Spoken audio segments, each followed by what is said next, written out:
Amen. Praise the Lord. Tayo po'y dadako sa pinakamahalagang bahagi ng banal na programa ng ating mga Panginoon, ang pag-aaral ng salita ng ating mga Panginoon. Ito po'y dadalhin ng ating beloved ordained preacher, beloved brother Boy Kaluya. Amen. Purihin po ang ating dakilang Diyos, purihin po ang ating pinakamamahal na Panginoon Kristo, at ang pinakamataas sa pagsamba, pinakamataas sa pagpupuri, pagluwalhati, karangalan, ay para sa ating dakilang Diyos na ating pinaglilingkuran, ang ating pinakamamahal na Panginoon Kristo. God bless you sa ating beloved brother Freddy. At patuloy po natin inaalala mga hindi malilimutang aral ng ating beloved pastor Evangelist Wildy Estrada Almeida at beloved assistant pastor Lina C. Almeida. At malugod po kami bumabati sa lahat po ng mga beloved children, the Almeida family, sa mga apo, mga manugang ng ating beloved pastor, sa ating mga minamahal na mga webcast viewers, Luzon, Visayas, Mindanao, sa mga kapatiran po natin na patuloy pong sumusubaybay sa ating banal na gawain. Mga minamahal, pagpalain po kayo ng ating mahal na Panginoon.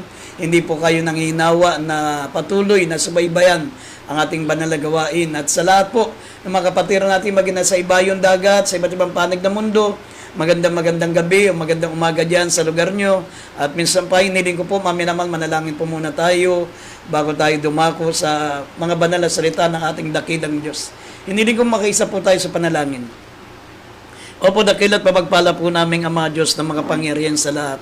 Sa makapangyarihan pangalan ng aming pinakamamahal na Panginoon Jesus, minsan pa, Panginoon, humingi kami ng kapatawaran sa aming mga pagkukulang, sa aming mga kamalian, malapang patawarin mo po kami. Linisin mo po ang aming mga puso, gawin mo kaming karapat-dapat, magdala na yung banal at sagradong salita, buksan mga puso, mga pangunawa ng mga minamahal namin mga kapatiran na nanonood, nakikinig, lalo na po mga may sakit, may makaramdaman, idinadalangin po namin. Kabagan mo po sila na nawa bago matapos ang banal na programa, makamtan nilang kompleto nilang kagalingan, Panginoon, higit sa lahat ang katugunan ng kalmapanalangin. At aming sinasaway lahat ng gawa ng kalaban, demons of unbelief and doubts, demons of hindrances, we bind the power of darkness in Jesus' name. Amen and amen. Purin po ang ating pinakamamala po ng maminamal, kaya hindi buksan natin pambungad na talata dito sa Philippians chapter 1 verse 9 up to 11. Dito po sa Philippians chapter 1 verse 9 up to 11. At ito'y dinadalangin ko na ang inyong pag-ibig ay lalo na pang sumagana nawa sa kalaman sa lahat ng pagkakilala, upang inyong kilalanin ang mga bagay na magagaling, upang kayo maging mga tapat at walang kapintasan hanggang sa kaarawan ni Kristo, na mga puspos ng bunga ng kabanalan, na ito'y sa pamamagitan ng Jesucristo sa kalululhati at ikapupuri ng Diyos. Amen. Amen.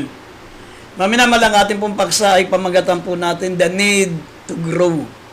The need to grow. Ibig sabihin, maminamal, yung pong kailangan nating dumago. Alam niyo, mga minamahal, ang mananampalataya po, mga minamahal, ay kinakailangan ay lumalago po yung ating pananampalataya, lumalago po ang ating pagkilala sa ating pinakamamahal na Panginoon Kristo para lalo po tayong magbunga. Lalo po tayo mga minamahal na maging kalugod-lugod sa ating pinakamamahal na Panginoon. Ang sabi ng talatang binasa po natin, mga minamahal, bukod sa kami po ay nangangaral upang kayo po'y lumago, ay idinadalangin po namin, mga minamahal, ang inyong paglago para lalo po tayo mga minamahal na maging karapat-dapat sa pagparito ng ating pinakamamahal na Panginoon.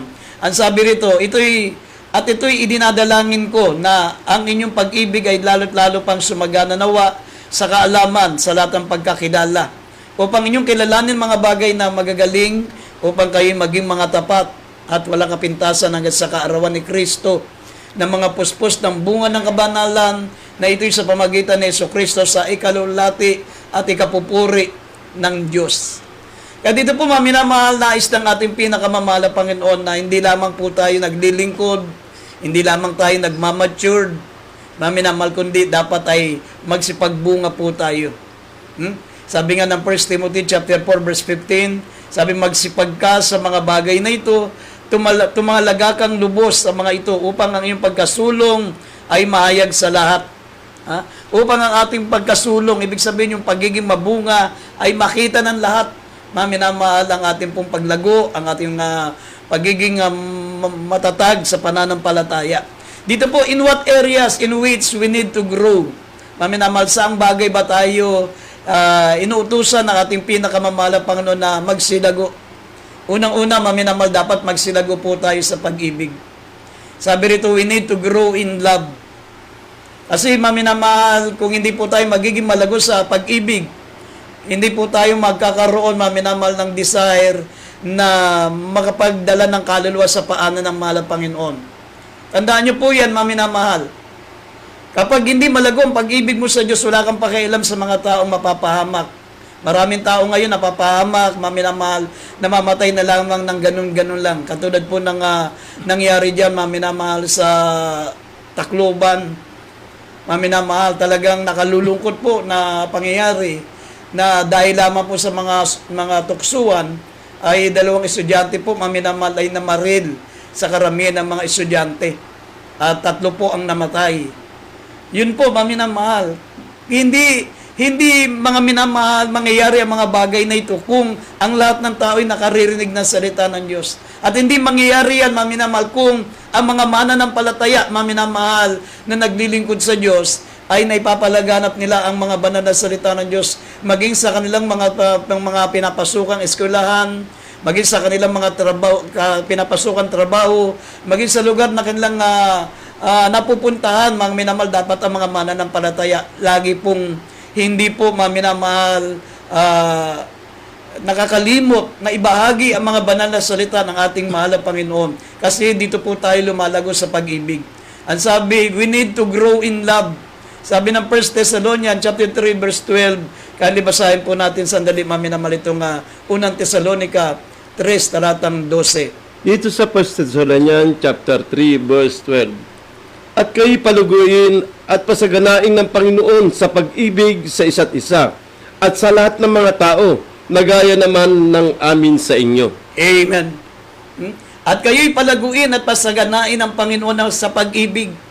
Pag-ibig sa isa't isa at sa lahat ng mga tao, nagaya naman ng amin sa inyo. Alam nyo, maminamahal, ang paglilingkod sa ating pinakamamahal na Panginoon ay sabi nga, pass it on. Yung mga napapakinggan nyo sa amin, maminamahal, ito ibinabahagi nyo rin sa iba. At yung napapakinggan naman ng mga nababahagian nyo ng salita ng Diyos, dapat ibahagi rin nila, maminamahal, sa mga kamag-anak, sa mga kakilala. Kaya kung gagawin po natin ito, maminamahal, lalo po tayong lalago, lalo pong sumasagana, maminamahal, ang pag-ibig natin sa Diyos, mga minamahal, at naibabahagi po natin ang pag-ibig ng ating dakilang Diyos sa mga iba't ibang mga tao. Kasi pag hindi po natin gagawin ito, mga minamahal, darating pong araw.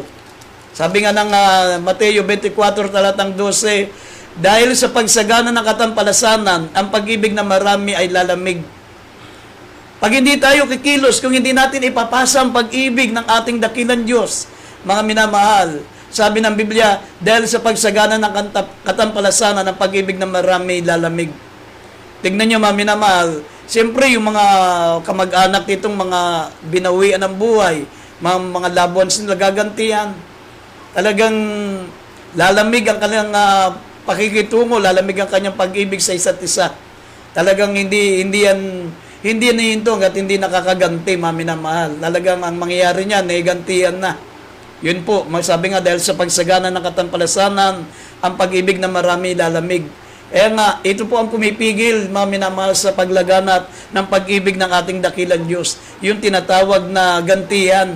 Yung tinatawag po, maminamahal, na kawalang pag-ibig. Yung kapuutan. Kaya nga, ang gamot sa ang gamot sa napupuot ay pag-ibig. Kaya sabi ng banal na akslatan, maminamahal, bilang tayo po ay mga anak ng Diyos, sabi po rito, dapat, mga minamahal, ipinalalagana po natin ang salita ng Diyos, sapagkat sa salita lamang ng Diyos, maminamahal, atin pong maibabahagi ang pag-ibig ng ating mahal na Panginoon. Kung mababasa niyo po dito sa Galatia 5, talatang 13 hanggang 14, basahin po natin sandali. Maminamahal, sabi ng banal na akslatan, kundi sa pamagitan ng pag-ibig ay maglingkuran tayo. Ang gagawin po natin lahat ng bagay alang-alang sa pag-ibig. Nakikinig tayo ng salita ng Diyos dahil sa pag-ibig. Tayo po'y naglilingkod sa mahal na Panginoon dahil sa pag-ibig. Ibinabahagi natin ang salita ng Diyos dahil sa pag-ibig. Lahat ng gagawin po natin, maminamahal, gawin po natin alang-alang sa pag-ibig sa ating pinakamamahal na Panginoon. Sabi po rito, we need to grow in love. Basahin po natin Galatia 5:13 hanggang 14. Dito po sa Galatia chapter 5 verse 13 up to 14, sapagkat kayo, mga kapatid, ay tinawag sa kalayaan. Huwag lamang gamitin ang iyong kalayaan upang magbigay kadahilanan sa laman, kundi sa pamamagitan ng pag-ibig ay maglingkuran kayo. Sapagkat ang buong kautusan ay natutupad sa isang salita, sa makutid ay dito, iibigin mo ang iyong kapwa na gaya ng iyong sarili. Amen. Yan po, maminamalang utos sa atin ang ating pinakamamahal na Panginoon. Sabi, kundi sa pamagitan ng pag-ibig ay maglingkuran tayo. Maglingkuran tayo, paglingkuran natin ang ating kapwa. Paglingkuran natin, maminamahal ang ating mga kapatiran. Paglingkuran po natin ang mga tao, maminamahal, alang-alang sa pag-ibig. Sabi rito, maminamahal ang buong kautusan ay natutupad sa isang salita, sa makatuwid ay ibigin mo ang iyong kapwa gaya ng iyong sarili. Kapag tayo po, maminamahal, ay may pag-ibig, sabi, natupad na po natin ang buong utos ng ating dakilang Diyos. Dito po, kung mababasa nyo po, maminamahal sa Revelation, chapter 2, verse 4 and 5, maminamahal. Pag hindi po natin pagsisikapan na ipalaganap, maminamahal ang pag-ibig ng ating dakilang Diyos, sabi ng Biblia, ang pag-ibig ng marami lalamig. Lalamig po ang ating pag-ibig, maminamahal, kapag iniwan natin ang ating unang pag-ibig sa ating mahal na Panginoon. Sabi po rito, mabasahin po natin sa Revelation chapter 2 verse 4 and 5. Maminamahal, pag iniwan natin ang ating unang pag-ibig, dati tayo po'y masigasig na naglilingkod sa Diyos, masigasig po tayong nangangaral ng mga banal na salita ng Diyos. Gustong-gusto natin na lagi po, maminamahal, na meron tayong mga nadadala na kaluluwa sa paanan ng malapang. Pero dumating yung pagkakataon, ikaw na lamang po, maminamahal, ang kontento ng dumadalo. Pag-iwan yan sa iyong unang pag-ibig. Iniwan mo ang iyong unang pag-ibig, hindi sapat, maminamahal, yung ikaw yung naglilingkod din. Maminamahal, basta nabawasan yung unang gawa mo sa mahal na Panginoon, yan po ay pag-iwan sa ating unang pag-ibig. Sabi dito, Revelation chapter 2 verse 4 and 5. Dito po sa Revelation chapter 2 verse 4 and 5. Ngunit meron akong laban sa iyo, na iyong iniwan ang iyong unang pag-ibig. Kaya't alalahanin mo kung saan ka nahulog, at magsisika at gawin mo ang iyong mga unang gawa. O kung hindi ay pariyan ako sa iyo, at aalisin ko ang iyong kandenero sa kanyang kinalalagyan, maliban na magsisika. Amen. Kaya maminamahal, dapat pinalalago po natin ang ating pag-ibig. Yan po ang sinabi ng Biblia, in what areas in which we need to grow. Una-una, we need to grow in love. Pangalawa, we need to grow in true knowledge. Dapat, maminamahal, magsilago tayo sa pagkakilala sa ating pinakamamahal na Panginoon. Ang sabi rito, kung mababasa po natin ang 2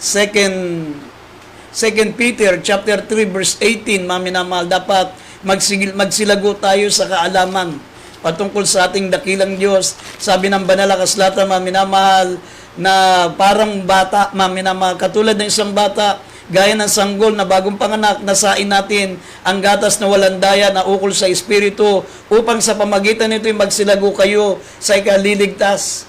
Sabi ng 1 Peter chapter 2 verse 2. Ito po ang mga paraan para tayo po'y lumago. Maminamahal, we need to grow in true knowledge. Kailangan, lagi po tayo nagbabasa ng Biblia, maminamahal, dapat pinakikinggan po natin ang mga banal na salita ng Diyos para nalalaman po natin yung tamang interpretation ng banal na kasulatan. Minsan, pag sa personal po natin binabasa ang banal na kasulatan, mayroong mga bagay na hindi natin naiintindihan. Pero kapag nakaririnig po tayo ng salita ng Diyos, buhat sa mga mangangaral, nauunawaan po natin anong ibig sabihin ng mga talatang nabasa po natin.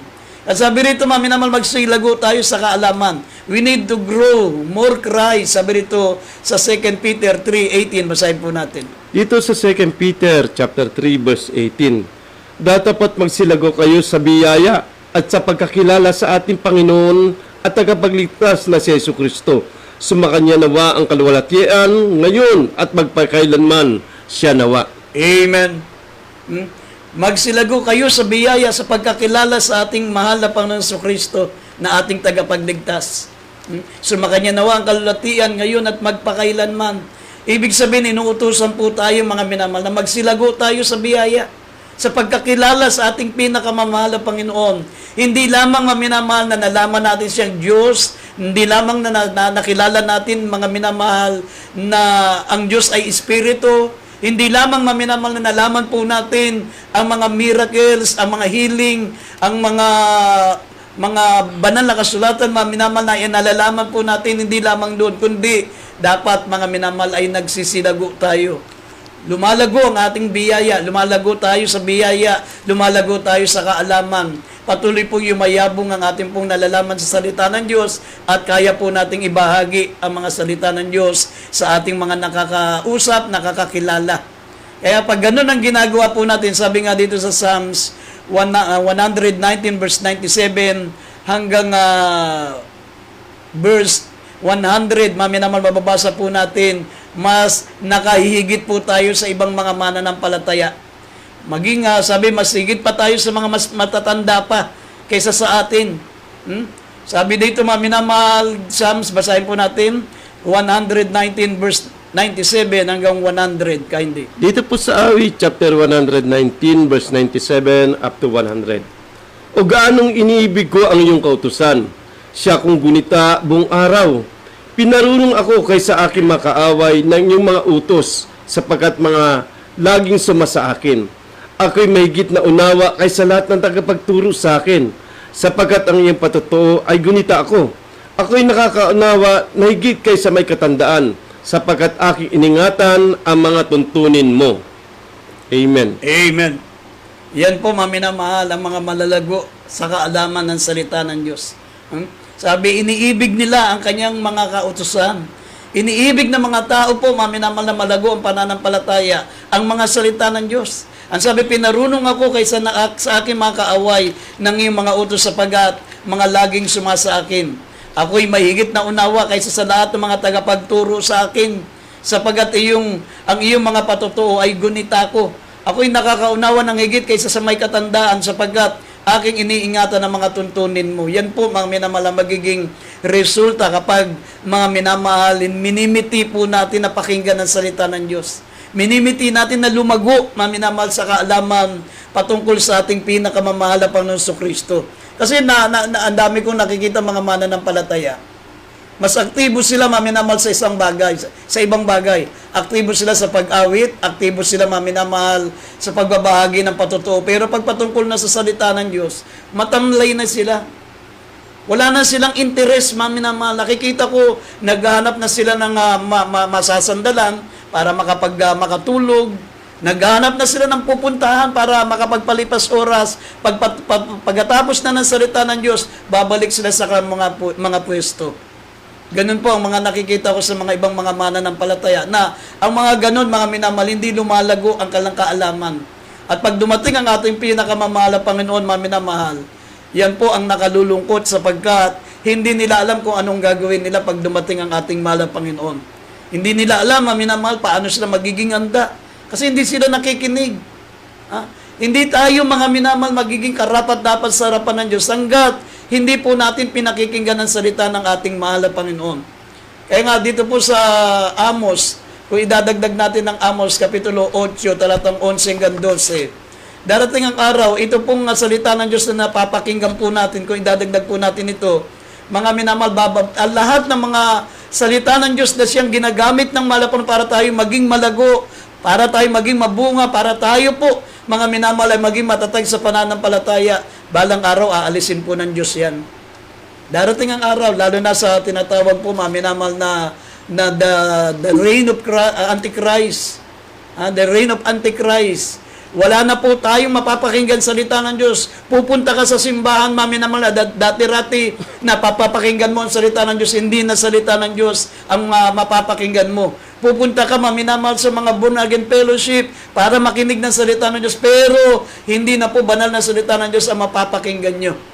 Darating ang araw, minamahal, yan po ang ating pong kinakatakutan. Kaya hanggat may pagkakataon po tayo, pakinggan po natin ang mga banal na salita ng Diyos sapagkat mga minamahal, nasa tinatawag na prophecy po yan.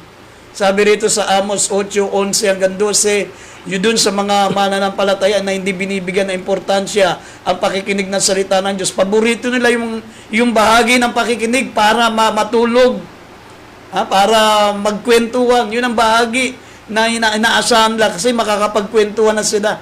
Yan po, maminamalay isang malaking kalugian sa mga mananampalataya, yung hindi pinakikinggan ang mga banal na salita ng Diyos. Sabi rito sa Amos 8:11 hanggang 12, kindly, idagdag natin sandali talatang ito. Dito po sa Amos chapter 8 verse 11 and 12, narito ang mga araw ay dumarating, sabi ng Panginoong Diyos, na ako'y magpapasapit ng kagutom sa lupain, hindi kagutom sa tinapay o kahuwaman man sa tubig, kundi sa pagkarinig ng mga salita ng Panginoon. At sila'y magsisilaboy sa dagat at mula sa hilagaan hanggang sa silanganan. Sila'y magsistakbo na parito upang hanapin ang salita ng Panginoon at hindi masusumpungan. Amen. Yan po, mga minamahal, mangyayari po yan. Yan po yung nangyari na po noong unang panahon, mga minamahal, noong panahon ng mga apostol. Hinuli sila, mga minamahal, at pinagkukuha yung kanilang mga banal na kasulatan, pinagsusunog. Talagang nagkaroon po, mga minamahal, ang tinatawag na spiritual famine, na wala ang mga banal na salita ng Diyos. Darating po ang araw, nakasulat po yan, na hindi na natin malayang mapapakinggan ang banal na salita ng Diyos. Sila'y magsisilaboy sa dagat, mula sa silangan hanggang sa hilagaan, at sila'y magsisitakbo ng parito upang hanapin ang salita ng mahal na Panginoon at hindi na nila masusumpungan. Yan po, mga minamahal, kaya huwag na nating hintayin na dumating ang ganyang pagkakataon. Minsan na nakakalungkot sa ibang mga mananampalataya, aktibo sila sa mga ibang bahagi ng gawain, pero sa pakikinig na ng salita ng Diyos, yun, mga minamahal, ang kanilang tinutulugan. Hindi nyo ba alam, sabi ng banal na kasulatan, ito ang pagkain ng ating mga kaluluwa. Man shall not live by bread alone, but by the every word that proceed out of the mouth of God. Ang tao hindi nabubuhay lamang sa pagkain o sa tinapay, kundi siya'y nabubuhay, maminamahal, sa salita ng ating mahal na Panginoon. Yung pagkain literal, para lang yan sa physical na katawan. Pero yung ating pagkain, yung salita ng Diyos, ito po yung pagkain para sa ating pong kaluluwa, para sa ating espiritu, maminamahal. Kaya nga, mas walang hanggan ang ating espiritu, walang hanggan ang ating kaluluwa. Kaya kailangan, mas higit natin pakainin yan kaysa sa ating mga laman. Kahit pakainin mo ng pakainin yung laman mo, mamamatay at mamamatay tayo dyan, maminamahal. Mamamatay ang tao. Ang kanyang physical, mga minamahal, ito po ay hiwalay ang kanyang kaluluwa. Yan po ang tinatawag na kamatayan sa isang tao. Paghiwalay ng kaluluwa, ng espiritu, at ng kanyang laman, maminamal, ito po ang ibig sabihin ng kamatayan. Kaya sabi ng banal na kasulatan, reason why we need to grow. Bakit kailangan nating lumago tayo, maminamal? Sabi po rito sa Philippians 1:10 and 11, sabi, upang inyong kilalanin ang mga bagay na magagaling, upang kayo maging mga tapat. Bakit kinakailangan nating lumago? Sabi rito, upang ating kilalanin ang mga bagay na magagaling, upang kayo'y maging tapat at walang kapintasan hanggang sa kaarawan ni Kristo, at mga puspos ng bunga ng kabanalan na ito'y sa pamagitan ni Jesucristo sa ikaluluwalhati at ikapupuri ng Diyos. Yan ang dahilan, maminamal, bakit kailangan natin lumago. Para, mga minamal, makilala natin ang mga magagaling, ang mga bagay na magagaling, upang tayo maging tapat at walang kapintasan sa harapan ng Diyos. At ang sabi pa, upang mapuspos tayo ng kabanalan sa pamagitan ni Jesucristo sa ikaluluwalhati at kapupuri ng ating dakilang Diyos. Yan po ang dahilan, mga minamahal. Kaya nga ang tanong dito, how to grow in love and true knowledge and to know more Christ. Paano tayo, mga minamahal, lalago sa pag-ibig? Paano tayo lalago sa kaalaman? At paano tayo lalago sa pagkakilala sa ating pinakamamahal na Panginoon Jesucristo? Unang-una, sabi rito, true commitment to our Lord Jesus Christ. Sabi ng Acts chapter 20 verse 24, sa pamagitan po ng ating tinatawag na commitment. Sabi rito, basahin po natin Acts 20:24. Dito po sa Acts chapter 20 verse 24. Datapat hindi ko minahal ang aking buhay na waring sa akin malaga. Maganap ko lamang ang aking katungkulan at ang ministeryong tinanggap ko sa Panginoong Hesus na magpatotoo ng ebanghelyo ng biyaya ng Diyos. Amen. Yan po, maminamahal, ang commitment. Yung tayo po, maminamahal, ay magkaroon ng tinatawag na pananagutan na sabi ng Biblia na ipangaral po ang kanyang mga banal na salita. Ang sabi na kahit katumbas pa ng ating buhay, kahit ang kapalit nito yung ating buhay, maminamahal, sabi, maganap lamang natin ang ating katungkulan na ipangaral ang salita ng Diyos. Ibahagi sa iba ang kaligtasan tinanggap po natin sa pamagitan ng ating mga patutuo. At ang sabi, mga minamahal, upang magpatutuo ng ebanghelyo ng biyaya ng Diyos. Yan po, maminamahal, ang ating pong tinatawag na commitment. At pangalawa, sabi rito, true commitment to honesty. Upang tayo po ay maging tapat, sabi ng Ephesians chapter 4 verse 15, sabi po ng talata, maminamahal, kayo, hindi basahin po natin ng Efeso 4:15. Dito po sa Efeso chapter 4 verse 15, kundi pagsasalita ng katotohanan na may pag-ibig ay magsilaki sa lahat ng mga bagay na kanya, na siyang Pangulo sa matid bagay, si Kristo. Amen. Yan po, maminamahal, true commitment to honesty. Para tayo po, maminamahal, ay magkaroon ng pananagutan na maging tapat. Sabi, kundi sa pagsasalita ng katotohanan na may pag-ibig. Yan po, maminamahal, ang ibig sabihin ng honesty. Tayo po ay nagsasalita na may katotohanan, na may pag-ibig sa pamagitan ng mga banal na salita ng ating pinakamamahal na Panginoon. At ang sabi, true commitment in God's Word. Sabi rito, maminamahal, sa pamagitan ng salita ng ating mahal na Panginoon, magkaroon tayo ng pananagutan na basahin ang salita ng Diyos, ipangaral ang banal na salita ng Diyos, at ipamuhay ang mga banal na salita ng Diyos. Sabi ng Joshua 1:8, basahin natin ng Joshua 1:8. Dito po sa Josue chapter 1 verse 8, ang aklat na ito ng kautusan ay huwag maiwalay sa iyong bibig, kundi yung pagbubulayan araw at gabi, upang iyong masunod na gawin ang ayon sa lahat na nakasulat dito. Sapagkat kung magkagayoy iyong pagiginhawain ang iyong lakad, at kung magkagayoy, magtatamo ka ng mabuting kawakasan. Amen. Yan po, maminamahal, ang pinaka-commitment natin. Sabi, ang aklat ng kautusan na ito ay huwag maiwalay sa iyong bibig. Huwag maiwalay. Dapat maging commitment mo yan, maminamahal. Nakalulungkot sa ibang mga Kristiyano, maminamahal, pag Word of God na, nakikita nyo, maminamahal, yung talagang kawalan nila ng gana. Pakikinig ng salita ng Diyos, doon sila naghanap, mga minamahal, na pwesto para makahanap na matutulugan. Ito po isang malaking kamangmangan. Darating ang araw, hindi nyo na mapapakinggan ang salita ng Diyos. Hahanapin po natin yan, maminamahal. Pero, sabi nga na nabasa natin kanina, hindi na natin masusumpungan. Kaya nga, samantalahin natin habang malaya pa tayo nakapakikinig ng salita ng Diyos. Tayo po, maminamahal, ay may mapagkakataon pa na magbukas ng ating banal na kasulatan. Sinabi ko nga sa inyo, maminamahal, ang salita ng Diyos, katulad yan ng pagkain. Man shall not live by bread alone, but by every word that proceed out of the mouth of God. Balang araw, maminamahal, mawawala ang pagkain ito. Katulad nung unang panahon, maminamahal, nung panahon na nasagana sila sa manna from heaven, laging nagpapaulan ng Diyos ng manna, maminamahal, binabaliwala nila. Pinagsawaan na nila, pero nung hindi na nagpaulan ng Diyos ng manna from heaven, wala na silang makain, wala na silang mahalgilat, maminamahal, na manna para meron silang pamatid sa kalang kagutuman. Sila po, maminamahal, ay umiyak sa Diyos. Huwag nawang umantong sa ganyan, maminamahal. Kaya nga, ngayon malaya pa natin napapakinggan ng banal na salita ng Diyos. Sabi rito, ang aklat na ito ng kautusan ay huwag maiwalay sa iyong bibig, kundi yung pagbubulay-bulayan araw at gabi. Pagbubulay-bulayin mo, ibig sabihin, nanamnamin mo. Talagang iisip-isipin mo, maminamahal, tatandaan mo. Sabi, upang iyong masunod na gawin, ayon sa lahat na nakasulat dito, sapagkat kung magkagayoy pagiginawain ang iyong lakad, at kung magkagayoy magtatamo ka ng mabuting kawakasan. Magkakaroon ka ng magandang kapalaran, magkakaroon ka ng good success, maminamahal. Wala pa akong nakilalang tao, maminamahal, na masugid, na sumusunod sa salita ng Diyos, mga minamahal, na pinabayaan ng ating pinakamamahal na Panginoon.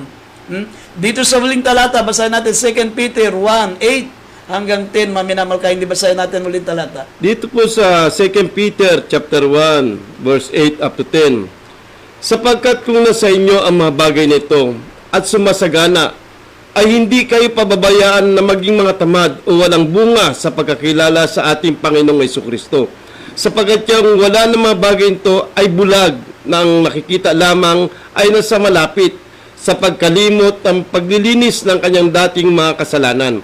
Kaya mga kapatid, lalong pagsikapan ninyo na mga panatag kayo sa pagkatawag at pagkahirang sa inyo. Sapagkat kung gawin ninyo ang mga bagay na ito, ay hindi kayo matitisod kailanman. Amen. Yan po, maminamalang maidudulot sa atin ng mga banal na salita ng ating dakilang Diyos. Kung iingatan lamang natin ang salita ng Diyos, pahalagaan natin gaya ng pagkain, mga minamahal gawin po natin regular na ito po'y babasahin, pakikinggan, at ito po maminamahal ay ating isabubuhay. Sabi rito, maminamahal, ito po ay makapagbibigay sa atin, maminamahal ng pagpapalang material, physical, higit sa lahat sa spiritual.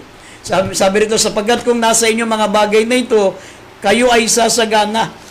At sabi, sumasagana, ay hindi kayo pababayaang maging mga tamad, mga walang bunga sa pagkilala sa ating mahal na Panginoon Kristo, kung nasa atin ang mga salita ng Diyos, kung binabasa po natin. Sapagkat yung wala na mga bagay na ito ay bulag, na nakikita lamang ay ang mga nasa malapit sa pagkalimot at paglilinis ng dating mga kasalanan. Kaya nga mga kapatid, lalong pagsikapan nyo, mga panatag kayo sa pagkatawag at pagkahirang sa inyo, sabagat kung gawin nyo ang mga bagay na ito, hindi kayo matitisod kailanman. Yan po, maminamahal, ang kahalagahan ng banal na salita ng Diyos. Hindi tayo matitisod kailanman kung iingatan natin, maminamahal, sa ating mga puso ang mga banal na salita ng ating pinakamamahal na Panginoon. Kaya sa gabing ito,